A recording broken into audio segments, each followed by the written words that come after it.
জানো তো, আমাকে অনেকেই বলে এই ভাড়ার বাড়িতে থেকেও সারাদিন ঘর বাড়ি পরিষ্কার করার জন্য বা ঘর গোছানোর জন্য তুই যতটা পরিশ্রম করিস, তোর নিজের একটা বাড়ি হলে হয়তো দুই দণ্ড নিঃশ্বাস নেওয়ার মতনও সময় পাবি না।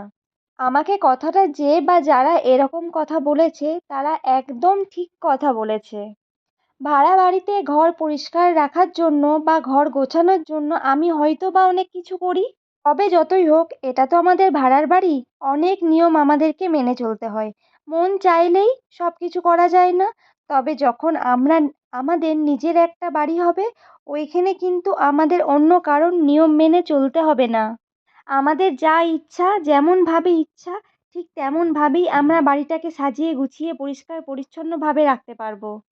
ওই যে একটা কথা আছে না, দেখবে অনেকেই বলে অতি বড় রমণী না পায় বর, অতি বড় ঘরণী না পায় ঘর।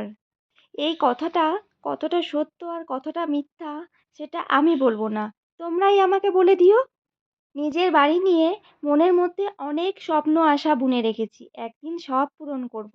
একদিনে হয়তো বা হবে না, তবে কোনো একদিন ঠিকই হবে। আর আমরা করবই, যাই হোক। তোমাদের সাথে গল্প করতে করতে আমার সব কাজ কমপ্লিট হয়ে গেল। তো বাসন মাজছি, এরপরে কয়েকটা কাজ বাকি আছে, তো করে নেব। সকাল থেকে অনেকই কাজ করেছি আমরা, মানে আমরা মেয়েরা। তবে এই ভিডিওটা একটাই কারণ, যারা বলো না যে বর অফিসে চলে যায়, ছেলে স্কুলে চলে যায়, তুই সারাদিন কী করিস?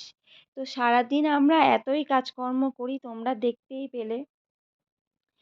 তো আমাদের কিন্তু সকাল থেকে প্রচুর কাজ থাকে। তো চলো টাটা, আবার অন্য কোনো ভিডিওতে কথা